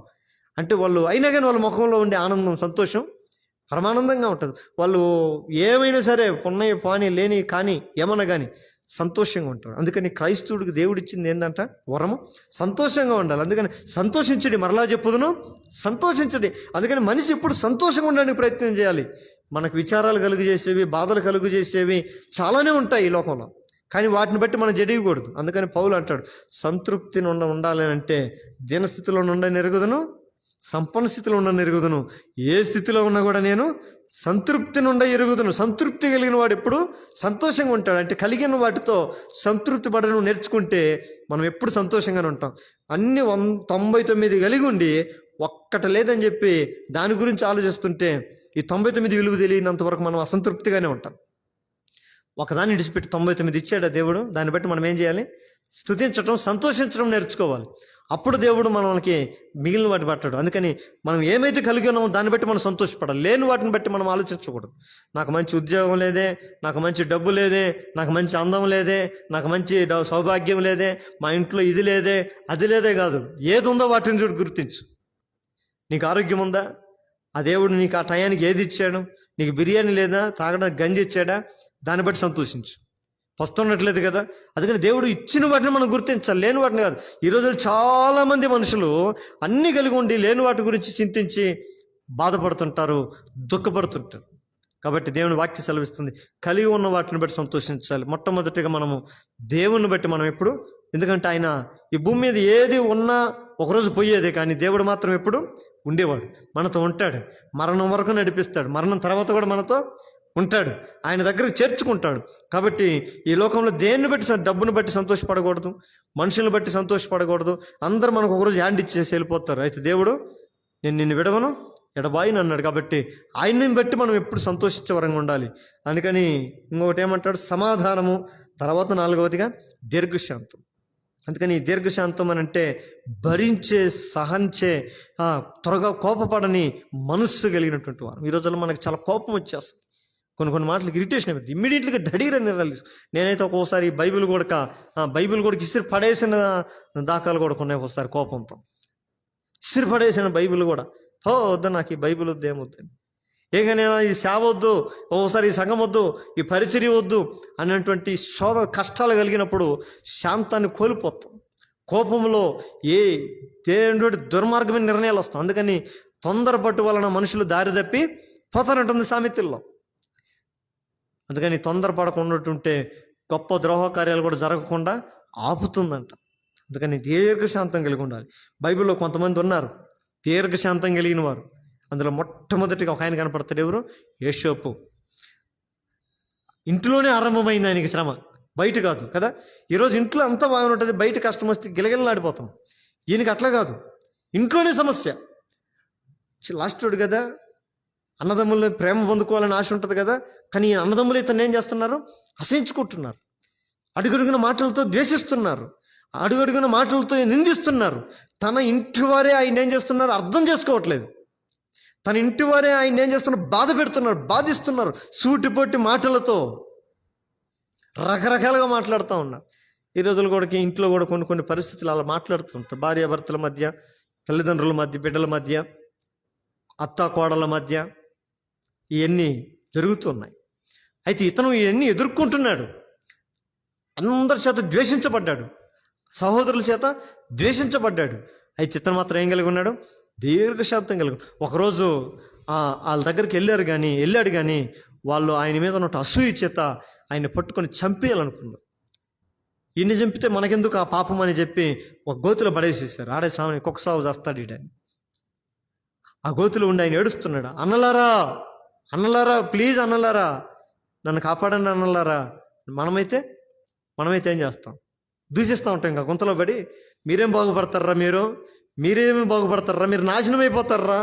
నేను దేవుడు నమ్ముకున్నారా, నా దేవుడు ఒకరోజు మీకు చూపిస్తారా, మీరు నాశనం అయిపోతారు, మిమ్మల్ని అందరినీ నా దేవుడు చూసుకుంటాడు అని చెప్పి మనం ఏం చేస్తామో శాపాలు పెడతాం. ఈయన బావిలో నుంచి అట్టడు ఏమైనా పెట్టాడా? రక్షించండి అని దీర్ఘశాంతంగా వేడుకుంటున్నాడు. ఆ వేడుకునే దాన్ని బట్టి రూబేన్ అని ఉన్నాడు కదా, ఒక ఆయన పెద్ద ఆయన, వాళ్ళ అన్నకి ఆ అరుపు లేదో కొద్ది కాస్త బాధ కలిగించే, చచ్చా అంతైనా కానీ వీడు మన తమ్ముడే కదా అని చెప్పి వాడిని ఎట్టొకటి రక్షించాలని ప్లాన్ చేసి, వీళ్ళు కొంతమంది ఏం ప్లాన్ చేశారు, వీడు ఇట్లా వదిలిపెడితే వీడు గుంతలో ఊరకుంటాడు, వీడు ఆ గుంతలో కేకలేస్తూ ఉంటాడు, ఆ దారిని ఎవరో ఒకరు పోయేటప్పుడు ఆ స్వరమిని ఈయన బయటకు తీస్తే మళ్ళీ వీడు మన కాడికి వస్తే మన తండ్రికి చెప్పేస్తాడు, మనం బాగుండదు, ఇంకా ఎట్లా కట్టి రాళ్ళు తను కొట్టి చంపేద్దామని చెప్పి ఆలోచిస్తాం. అప్పుడు ఆ పెద్ద ఆయన ఎట్లాగైనా సరే తమ్ముడిని రక్షించాలని చెప్పి చెప్తాడు, రే ఆ దోషం ఎందుకు, వద్దు, అదిగో దూరం నుంచి ఎవరో ఒంట్ల మీద వస్తున్నారు, వాళ్ళకి అమ్మేసేసి వాడిని తరిమేసి పీడ వదిలించేసుకుందామని చెప్తాడు. ఇంక సరేలే, ఇంక వాడిని చంపడం ఎందుకులే, పెద్దోడు కదా చెప్పాడు కదా మంచి ఆలోచన అని ఆయన తీసేసి వాళ్ళకి ఆ ఒంట్ల మీద పోతున్న వాళ్ళకి ఆపి, ఇదిగో వీడు మా ఇంట్లో తమ్ముడు కాదు, ఎవరీడు బానిస, ఈయన్ని మేము ఇంక సాకలేము, ఈయన్ని పోషించలేము మేము ఈయన్ని, కాబట్టి వీడు మాకు భారం అయిపోయినాడు, వీడు వెక్కసం అయిపోయినాడు, వీడు పనికిరానోడు వీడు, ఇదిగో మీరు కొంటారంటే మీకు బాగా పనికి వస్తాడు, మీ ఇంట్లో పాచి పనులు చేస్తాడు, బాత్రూమ్లు కడుగుతాడు, మీ ఒళ్ళు కడుగుతాడు, మీ ఒళ్ళు పడతాడు, మీకు అన్ని పనులు చేసి పెడతాడు అని చెప్తే అప్పట్లో ఆనవాతి మనుషుల్ని ఇంట్లో పని మనుషులు కొనడం ఆనవాయితీ ఆ రోజుల్లో. సరేనని చెప్పి దేనికోదాని కుర్రోడు కదా పనికి వస్తాడు, ముసలోడు అయితే పనికిరాడు అనుకోవచ్చు, కుర్రోడు చిన్నపిల్లోడు ఇంకా 18 సంవత్సరాల వయసు మంచి యవన కాలంలో ఉన్నాడు, పనికి వస్తాడులే అని చెప్పి తీసుకొని ఐగుప్తు దేశంలోకి వెళ్ళిపోయి అక్కడ ఏం చేశారని బానిసగా ఉంచుకున్నారు. అక్కడేమైనా సంతోషమా బానిస జీవితము?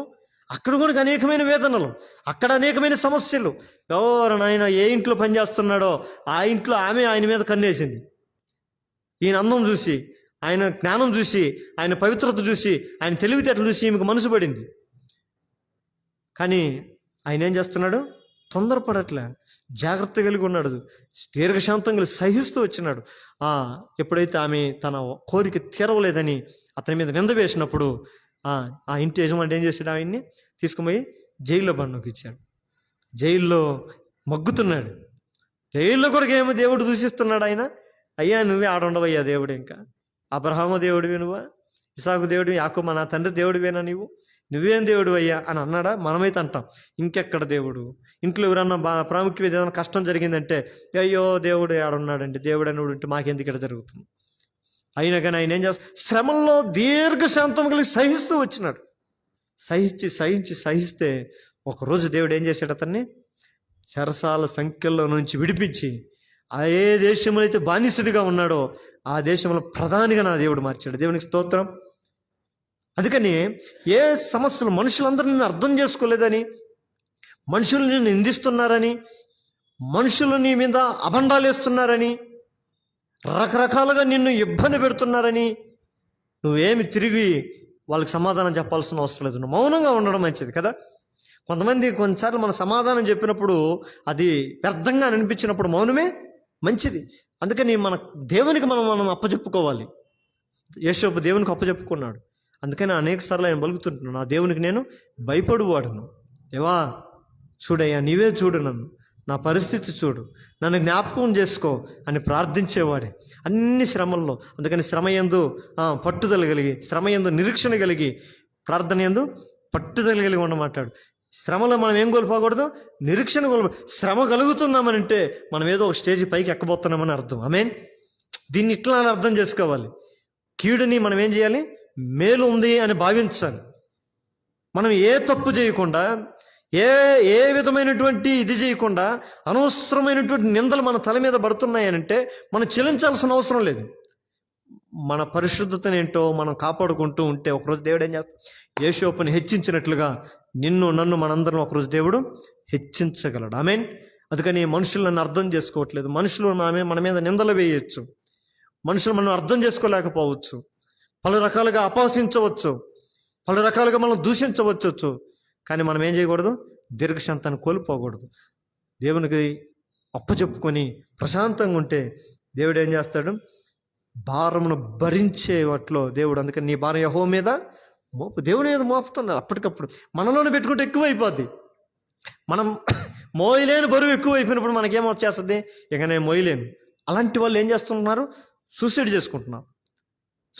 ట్రైన్ కింద పడి చచ్చిపోవటం, ఇంకేం చేస్తున్నారు, ఫ్యాన్లకి హ్యాంగ్ చేసుకొని చచ్చిపోవటం, రకరకాలుగా. ఇంకొంతమంది టాబ్లెట్లు తీసుకొని, పాయిజన్ తీసుకొని, ఇంకొంతమంది చేతులు కోసుకొని, పీకలు కోసుకొని, ఈ కోసుకొని ఏమైపోతున్నారు, ఇక నేను బ్రతకలేను, ఇక నేను సహించలేను అని చావే, నువ్వు చచ్చిపో.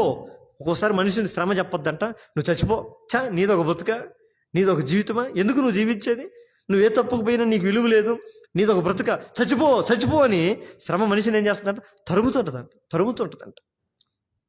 అయితే శ్రమలలోనే దేవుడు ఏం చేశాడు, మార్గాన్ని చూపిస్తాడు. ఆ మార్గాన్ని మనం సద్వినియోగం చేసుకుంటే దాంట్లో కానీ శాంతము కలిగాను ఉంటే ఒకరోజు మన భారములన్నీ తీసి ప్రభు మనల్ని ఏం చేస్తాడు, ఇతరుల భారము తీర్చేవారుగా దేవుడు మనల్ని నిలబెడతాడు. ఆమేన్. దేవునికి మహిమ కలుగును గాక. మన జీవితంలో, హృదయంలో అనేకమైన భారములు ఉండొచ్చు. ఈ వాక్యం వింటున్న నీ జీవితంలో ఏ భారంతోనూ భారం వహిస్తున్నాం. నా హృదయ భారం ఎవరు గుర్తించట్లేదు, నా హృదయ భారం ఒకవేళ చెప్పినా నన్ను తక్కువ చూస్తున్నారు, నన్ను అసహించుకుంటున్నారు, నన్ను ఈసడించుకుంటున్నారు. అంత మాత్రమే కాదు, నేను చేయని నేరం నా మీద వేసి నన్ను నిందిస్తున్నారు, అవమానిస్తున్నారు అనే వేదనతో నువ్వు నిండి ఉన్నావా? యేషోపుని జ్ఞాపకం చేసుకో. క్రైస్తవుడా, నువ్వు క్రైస్తవుడు కాకపోయినా పర్వాలేదు, నువ్వు మనిషివే. దేవుడు నేను మనిషిగా చూస్తాడు కదా. క్రైస్తవులకు మాత్రం నేను ఇస్తానంటాడా? నువ్వు నిజంగా దుఃఖపడు వారిని ఆయన సంతోషింపజేసేవాడు. పడిపోయిన అందుకని సమస్తమైన జనులారా అంటాడు, ప్రయాసపడి భారం మోసుకొనుచున్న సమస్తమైన జనులారా నా యొద్దకు రండి అంటాడు. కేవలం క్రైస్తవులే రండి, లేదంటే నన్ను నమ్ముకున్న వాళ్ళే రండి, బాప్తిజం పొందుకున్న వాళ్ళే రండి అని అన్నాడా? ఎవరైనా సరే, ఎనీబడి, సమస్త జనులారా నా యొద్దకు రండి, నేను మీకు విశ్రాంతి. ఇదిగో ఏ భారంతో ఈ వాక్యం వింటున్నావు నా ప్రియమైన దేవుని బిడ్డలారా, నీ భారములు తీసివేయటానికే యేసు ప్రభు ఈ లోకానికి వచ్చినాడు. ఆయన సిలువలో మోసింది చెక్క భారము కాదు, నీ భారమును మోసి తీసివేయగలిగిన. అందుకని లోక పాపమును మోసుకుని పోయే దేవుని గొర్రెపిల్లగా యేసు ప్రభు ఈ లోకానికి వచ్చినాడు. ఒకవేళ నీలో అలాంటి భారం ఏదన్నా ఉందా, నువ్వు ఆ భారం తీసేసుకోలేకపోతున్నావా? ఒకవేళ మనుషులు ఆ భారం తీసివేయలేకపోతున్నారా? ఇదిగో యేసు ప్రభు నీ కొరకు సిద్ధంగా ఉన్నాడు. ఆయన దగ్గరకు వస్తే ఆయన నీ భారము తీసి నీ ప్రాణానికి శాంతిని కలుగజేస్తాడు, సమాధానాన్ని ఇస్తాడు. నిన్ను ఒకరోజు ఏ సంస్థలైతే నిన్ను అణిచివేయని చూసాయో ఆ సంస్థల మీద నిన్ను చక్రవర్తిగా నా ప్రభు మారుస్తాడు. ఆమేన్. ఎవరైతే ఆయన్ని చంపేయాలనుకున్నారో ఒకరోజు వాళ్ళు వచ్చి ఆయన దగ్గర సాగిలపడ్డారంట. అన్నదమ్ములు వచ్చి ఆహారం లేదు అని వాళ్ళకి ఆధారమైనాడు. నువ్వు ఎవరికి నిరాధారు, ఎవరికి పనికిరాని వ్యక్తి అని అనుకుంటున్నావేమో, నేను ఎవరికి పనికిరాని అనుకుంటున్నావేమో. ఒకవేళ ప్రజలు నిన్ను అంటున్నారేమో నువ్వు దేనికి పనికిరావని మనుషులు అంటారు. కానీ పనికిరాని వాడిగా దేవుడు ఏది కూడా భూమి మీద చేయలే, ప్రతిదీ పనికొచ్చేటట్లుగా చేశాడు. మరి నిన్ను ఇంకెక్కువగా పనికొచ్చేటట్లుగా దేవుడు చేశాడు. కాబట్టి నువ్వు లోకంలో ఎవరికి పనికిరాకపోవచ్చు, నువ్వు దేవునికి పనికొస్తావు. నువ్వు దేవుడికి పనికొస్తే లోకానికి అంతటికి మేలుకరమైన వాడుగా, లోకానికి ఆధారకరమైన వాడుగా, నీవే ఇతరులకు ఆశ్రయం ఇచ్చేవాడుగా దేవుడు నిన్ను వాడుకోగలడు. కాబట్టి నీ భారం ఎవరి మీద పెట్టాలి? దేవుని దగ్గర తీసుకురావాలి. నెంబర్ 1 యేషోపు. రెండవదిగా చూస్తే యాకోబు రాసిన పత్రికలో చూస్తే ఆయన అంటాడు, యోబు యొక్క దీర్ఘశాంతమును గురించి మీరు ఆలోచించిరా అంటుంది. చూడండి నా మాట, యాకోబు రాసిన పత్రిక 5వ అధ్యాయము 11వ వచనం. 5:11. సహించిన వారిని ధన్యులను కొనుచున్నాము కదా, మీరు యోబు యొక్క సహనము గురించి వింటిరు కదా, ఆయన ఎంతో జాలియు కనికరమును కలిగిన వాడని మీరు తెలుసుకుని ఉన్నారు. యోబు యొక్క దీర్ఘశాంతం, దేన్ని శ్రమలు సహించుట్లో యోబు యొక్క దీర్ఘశాంతాన్ని మనం జ్ఞాపకం చేసుకోవాలి. యోబు ఎంత సంపన్న స్థితిలో సుఖం అనుభవించాడో, ఒక్క కను మూసి తెరిచే లోపల ఏమైపోయింది? అన్నీ మారిపోయాయి, పరిస్థితులన్నీ మారిపోయాయి. ఒక్కసారిగా కటిక దరిద్రం నిండుకు యొక్క పరిస్థితి. తన స్నేహితులు కూడా దగ్గరికి వచ్చి ఏమన్నారు? అరే నువ్వు మంచోడు కాదురా, అందుకే నీకేదో ఈ కష్టం వచ్చింది. అసలు నీకు అన్ని కోల్పోవడానికి కారణం ఏంటంటే నీలేదో గర్వం ఉంది, నీలేదో పాపం ఉంది. ఒక మించి ఇంకొక మాట అన్నారు, నీ కొడుకులు ఏదైనా తప్పు చేసి దోషం చేశారేమో, అందుకని అది కూడా నీ కుటుంబం మీదకి వచ్చింది. బయట వాళ్ళు స్నేహితులు అంటే పర్వాలేదు, కట్టుకున్న భార్య వచ్చి ఏమనింది ఆయన్ని, చాలయ్యా నీ భక్తి జీవితం. బాగా ఆయన ఒకప్పుడు బాగా డబ్బు సంపాదించేటప్పుడు ఏమనేది, ప్రత్యక్ష దైవం అనేది. కష్టం వచ్చే లోపల ఏమనేది, నువ్వు ఒక మొగుడువే, చేతగాని మొగుడువి నువ్వు, సాకలేనోడికి నీకెందుకు పెళ్ళాము. ఇప్పుడు ఈ రోజుల్లో కొంతమంది భార్యలు భర్తలను అట్లా ఆడిపోసుకుంటూ ఉంటారు. నీకెందుకయ్యా పెళ్ళి, నీకెందుకయ్యా పిల్లోళ్ళు, సాకలేనోడికి, నీలాంటి సోమరపోతుకి ఇచ్చి, నీలాంటి సోంబేరికి ఇచ్చి నన్ను తగలబెట్టి నా జీవితాన్ని నాశనం చేశారు అని కొంతమంది స్త్రీలు ఏడుస్తుంటారు. పెళ్లి చేసుకునేటప్పుడు ఇవన్నీ ఏం గుర్తుకురావు, అవన్నీ యోచించరు. అందుకని అప్పుడు పెద్దోళ్ళు అనేది పెళ్లి చేసుకోవాలంటే ఏం చేయాలంటే అటు 7 తరాలు ఇటు 7 తరాలు, అటు 7 తరాలు ఇటు 7 తరాలు విచారించి పెళ్లి చేసుకునే వాళ్ళంట. ఇప్పుడు ఏ తరాలు చూడరు. ఇప్పుడు అమ్మాయిని చూసిందా, అమ్మాయి కొద్దిగా ఎర్రగా బొర్రగా బాగా ఉన్నిందా, తెల్లగా ఉన్నిందా, అయిపోయింది కథ. కథం దుకాణం బంద్. ఇంక ఈ చుట్టుపక్కల ఎవరికి నచ్చకపోయినా వీడికి ఇంక ఈయన బట్టి పడదు. ఒరే అమ్మాయి బాగానే ఉంది కానీ, అంతా బాగుంది కానీ, ఎర్రగా బొర్రగా బాగుంది కానీ ఫ్యామిలీ సరిలేదంటే, వాళ్ళ ఫ్యామిలీతో నాకెందుకు, నాకు కావాల్సింది ఎవరు, పిల్ల. ఆ అమ్మాయి నాకు నచ్చింది అంతే. రాజుకి నచ్చిందే రంబంట, నాకు ఆ అమ్మాయి నచ్చింది అంతే. ఎవరైనా ఆయన వద్దురా అని మొత్తుకుంటారు వీళ్ళు పెద్దోళ్ళు. నేను ఒప్పుకోను అంతే, చేస్తే ఆ అమ్మాయినే చేయను నాకు పెళ్ళి, లేదు నేను ఊరిని చేసుకోను. ఈ రోజుల్లో అట్లే తయారైపోయారు. దేని చూస్తున్నారు? ఈ రోజుల్లో కుటుంబ వ్యవస్థలు జీవితాలు కూడా చూస్తున్నాం. పెళ్ళి అయిపోయిన తర్వాత వాపోవటమే, అయ్యో థూ నీ గురించి ఇట్లాంటి దాని అని తెలియజేసుకున్నాను, నువ్వు ఇలాంటి వాడు అని తెలియజేసుకున్నాను అని ఆ పెళ్ళిళ్ళు అయిన తర్వాత ఏడ్చుకోవటం. యోబు యొక్క పరిస్థితి కూడా కదే. శ్రమలు వచ్చినాయి, ఏం చేశాడు ఆయన? సహించాడు. ఒకప్పుడు మేలుని ఎంతగా సహించాడో అనుభవించాడో, కీడు వచ్చినప్పుడు కూడా దాన్ని అంతగా అనుభవించాడు. అంతే. దీన్ని బట్టి అర్థం, కీడు మేలు, శ్రమలు మేలులు అవి దేవుని వశములో ఉన్నాయని యోబు నమ్మాడు. ఒకప్పుడు దేవుడు నన్ను సంతోషపెట్టాడు, ఇప్పుడు శ్రమ పెడుతున్నాడంటే మళ్ళీ తిరిగి నన్ను సంతోష పెట్టగలడు, సంతోష పెడతాడు కూడా నన్ను, ఎందుకంటే నా దేవుడు గొప్పడు, ఆమేన్ అని నమ్మాడు. ఈరోజు దేవుని నమ్మిన కొంతమంది క్రైస్తవులు శ్రమ కలిగితే ఏమైపోతున్నారు? కనుమరుగైపోతున్నారు. శ్రమలు కలిగితే సంఘంలో లేకుండా అయిపోతున్నారు. శ్రమలు కలిగితే కనుచూపుల్లో లేకుండా పోతున్నారు. ప్రార్థనకు రాకుండా పోతారు, సహవాసంలో ఉండకుండా పోతారు, అసలు దేవునిలో కూడా నిలిచి ఉండరు. అయితే దేవుని వాక్యం ఉంటుంది, శ్రమ పడువాడే ధన్యుడు. దేవుని పరలోక రాజ్యం మనం ఎలా సంపాదించుకోవాలి అని అంటే, ఆది అపోస్తలులు బోధించిన మాట ఏంటంటే, మనం అనేకమైన శ్రమలు పడి ఆయన రాజ్యమును చేరుకోవాలి. ఆమేన్. ఆయన రాజ్యం ఎట్లా చేరుతారంట? సుఖపడే, సంతోషపడే, హ్యాపీగా ఉండే, ఏ సుఖము ఏ సంతోషంగా ఉండే క్రైస్తవుడు ఎప్పటికీ కూడా పరలోక రాజ్యము చేరలేడు. శ్రమ పడువారు, అందుకని నీతి నిమిత్తము హింసించబడతారు, నా నామం నిమిత్తం మీరు దూషించబడతారు, అన్ని జనుల మధ్యలో మీరు ఏమవుతారు? ఏడవబడతారు, కొట్టబడతారు, అయినను మీరు సంతోషించండి అంటాడు. ఆమేన్. అయినను మీరు సంతోషించండి. ఈ రోజుల్లో ఒక్కొక్కసారి మనం దేవుని బట్టి, దేవుని ప్రేమ చూపించి, దేవుని యొక్క అనుగ్రహించినట్టు చూపిస్తున్నటువంటి ఆ ఆప్యాయతను మనం ఇతరుల మీద చూపించినప్పుడు ఇతరుల చేత మనం దూషించబడుతుంటాం. అయితే యోబు తన జీవితంలో అన్నిని కోల్పోయినాడు. అయిన వారు, పోయిన వారు, స్నేహితులు, భార్య అందరూ అతను దూషిస్తున్నా కూడా శ్రమలు ఏం కలిగి ఉన్నాడు? నమ్మకం కలిగి సహించి దీర్ఘశాంతం వహించి 2 ఆశీర్వాదాన్ని పొందుకున్నాడు. ఆమేన్. 2 ఆశీర్వాదం పొగొట్టుకున్నది ఒకటే, కానీ ఒకరోజు సహించినందుకు దేవుడు ఏమిచ్చాడు? ఆయనకి 2 ఇచ్చినాడు. కాబట్టి నీ వాక్యం పెట్టున్న నీ జీవితంలో, నీ బ్రతుకులో కూడా ఒకవేళ సర్వస్వం కోల్పోయినావా క్రీస్తుని నమ్ముకొని? కొంతమంది అని చెప్తూ ఉంటారు నా దగ్గర, నేను దేవుని నమ్ముకున్నందుకు మా వాళ్ళు నన్ను ఏం చేశారు? వెళ్ళేసారు. మా వాళ్ళు నన్ను ఇంట్లోనికి రానియట్లేదు, మా బంధువులు మమ్మల్ని ఇంట్లోకి రానియట్లేదు, నన్ను ఒక అంటరాని వాడిగా చూస్తున్నారు, ఒక కడజాతి వాడిగా చూస్తున్నారు, ఒక క్రైస్తవుని చెప్తే నన్ను హీనంగా చూస్తున్నారు అని చెప్పి కొంతమంది క్రైస్తవులను చెప్పుకోవడానికి బయట ఏం చేస్తారు? భయపడతారు. నువ్వు క్రైస్తవుడివా? కాదు, నేను హిందువునే అంటారు. అందుకని క్రైస్తవ సర్టిఫికేట్లలో కూడా ఏముంటుంది? హిందువులేనే ఉంటాయి. మనం బయట పోయి చెప్పుకోలేని పరిస్థితి. అందుకని ఎవడైనా క్రైస్తవుడైనందుకు శ్రమను అనుభవించిన ఎడలా అది వానికి మేలు. ఈ రోజుల్లో మనం క్రైస్తవులకి శ్రమను బైబిల్ పట్టుకొని రాలేం. బైబిల్ రోడ్లు పట్టుకొని, బైబిల్ ధైర్యంగా పట్టుకొని వస్తామా? భయం.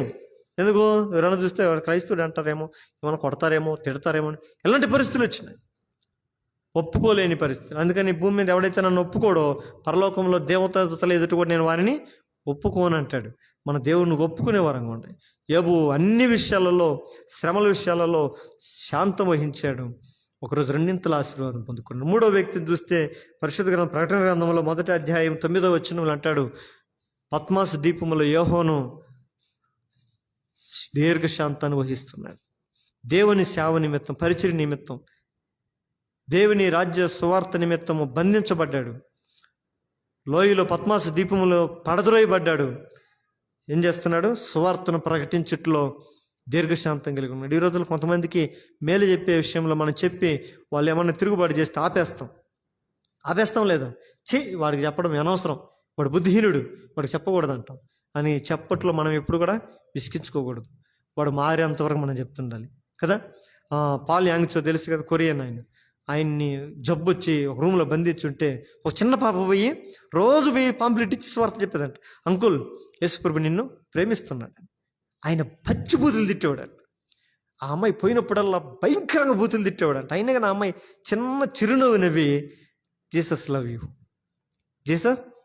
యూ అని చెప్పి వెళ్ళిపోయేదంట. ఈయన ఈ అమ్మాయి నేను తిట్లు కూడా ఇక్కడికి వస్తుందంటే చెడుదైనా ఉండాలి, పిచ్చిదైనా ఉండాలి అనుకున్నాడంట. ఆ అమ్మాయి ఎప్పటికప్పుడు వెళ్ళి న్యూ టెస్ట్మెంట్ ఇచ్చేదంట. ఆయన ఆ మొహం మీద ఇసిరి పడేసేవాడంట. అట్ట ప్రతిరోజు వెళ్తుండేదంట ఆ పాప, చిన్న పాప. రోజు ఆయనకి ఆశ్చర్యం అనిపించిందంట. ఏంట్రీ ఈ పాప ఇంత తిడుతున్నా వస్తూ ఉంది, ఆ ముఖంలో చిరునవ్వు బావట్లేదు, ఆ ముఖంలో ఆ సంతోషం బావట్లేదు. కొంతమంది నేను తిట్లకి చెవులు మూసుకొని చచ్చిపోవాలా. ఇదిలో కొంతమంది భర్త తిట్టినని అట్ట భర్త ఇంటికి పోతానే ఫ్యాన్ గురేసుకొని చచ్చిపోయిన భార్య ఉన్నాయి. తల్లిదండ్రులు 10వ తరగతిలో ఫెయిల్ అయిపోయినాడని తల్లిదండ్రులు గద్దించినందుకు రైల్వే పట్టాల మీదకి వెళ్ళి ఆత్మహత్య చేసుకున్న విద్యార్థి చూస్తూ ఉన్నాం కదా మన న్యూస్లో. భర్త భార్యననిందని, భార్య భర్తననిందని. ఈ రోజుల్లో ఈజీగా చచ్చిపోతున్నారు మనుషులు, సింపుల్గా చచ్చిపోతున్నారు మనుషులు. అయితే ఆ చిన్న పాప ముఖంలో ఆ ప్రశాంతత, ఆ చిరునవ్వు చూసి ఆయన ఆశ్చర్యపోయి ఏంటిది అని చెప్పి ఆ న్యూ టెస్టిమెంట్ని చదవడం ఆరంభించినాడు. ఆయన జీవితము మారిపోయింది. ఏమయ్యాడు ఆయన? కొన్ని లక్షల మందిని దేవునిలోనికి నడిపించాడు. ఈరోజు కొన్ని లక్షలు, ప్రపంచంలో కల్లా అతిపెద్ద సంఘం, విశ్వాసులు కలిగిన సంఘం ఏదన్నా ఉందంటే కొరియా దేశంలో. చూడండి, దేవుని శాంతం ఏమైనా చేయగలదు. సువార్త ప్రకటించట్లో మనం ఎప్పుడు కూడా రాజీ పడకూడదు. ఇతరులకి మనం సువార్త అంటే ఏంటి? మంచి వార్త. ఈ చెడ్డ వార్తలు అయితే పోయి చేరవేస్తాం. అల్లవాడు నీ గురించి ఇట్టనిండంట అని చెప్పి ఇట్టటి చెడ్డ వార్తలు చెప్పేదానికంటే కూడా మంచి వార్తలు చెప్పేవాళ్ళం. అందుకని పరలోకం నుండి దేవదూత దిగి వచ్చింది. ఏమని? ప్రజలందరూ కలబో సంతోషకరమైన స్వర్తమానం నేను మీకు తెలియజేయవస్తుంది. ఈ రోజుల్లో కొంతమంది తయారయ్యారు. ఆ ఇంట్లోది ఈ ఇంట్లో చెప్పడం, ఈ ఇంట్లోది ఎత్తుకొని పోయి ఆ ఇంట్లో చెప్పడం, ఆ ఇంట్లో ఎత్తుకొని పోయి ఆ ఇంట్లో చెప్పడం. ఇట్లా వాళ్ళ మధ్య తనుకొని చావని, వాళ్ళు తనుకొని వస్తుంటే చేతులు కట్టుకొని సంతోషపడి. దీనికి ఇటుకు కూడా కొంతమంది పుట్టి ఉంటారు. ఈ రోజుల్లో తల్లిదండ్రుల మధ్య, బిడ్డల దగ్గర పోయి తల్లిదండ్రుల గురించి చెప్పేవాళ్ళు. తల్లిదండ్రుల దగ్గరికి వెళ్ళి బిడ్డల గురించి చెప్తారు. మీ కొడుకు ఇట్ట అన్నాడు, తల్లిదండ్రుల దగ్గరికి వెళ్ళి బిడ్డల దగ్గరికి వెళ్ళి మీ నాన్న ఇట్ట అన్నాడు అని వాళ్ళు అనుకొని చచ్చేటట్టు. దావీదుకి అబ్షాలోముకి ఎట్టొచ్చింది అట్లే. ఈ రోజుల్లో కుటుంబాలను విచ్చిన కొండిగాలు తయారైపోయారు. మనం కొండెములు ప్రచురించే వాళ్ళుగా ఉండకూడదు. సువార్తను ప్రచురించే పద్మాసు దీపములు యోహోను వలె మనం ఉండాలి. ఆమేన్. మనము ఇతరులకు మనం ఏం ప్రకటిస్తున్నాం? ఇతరులతో మనం ఏదన్నా ఒక మాట మాట్లాడేటప్పుడు హితవాక్యములే మనం బలకాలి, కానీ పనికిరాని. అందుకని మీ నోట ఏముండాలంటే ఆశీర్వాదపు మాటలే కానీ శాపపు మాటలు మీ నోట రానీయకుడి. మనం ఇతరులతో ఏదైనా మంచిగా పలకాలి. ఊడైనా కానీ అవతలవాడు చెడ్డవాడైనా సరే, పనికిరానుడైనా సరే, దేవుడు నిన్ను ప్రేమిస్తున్నాడు.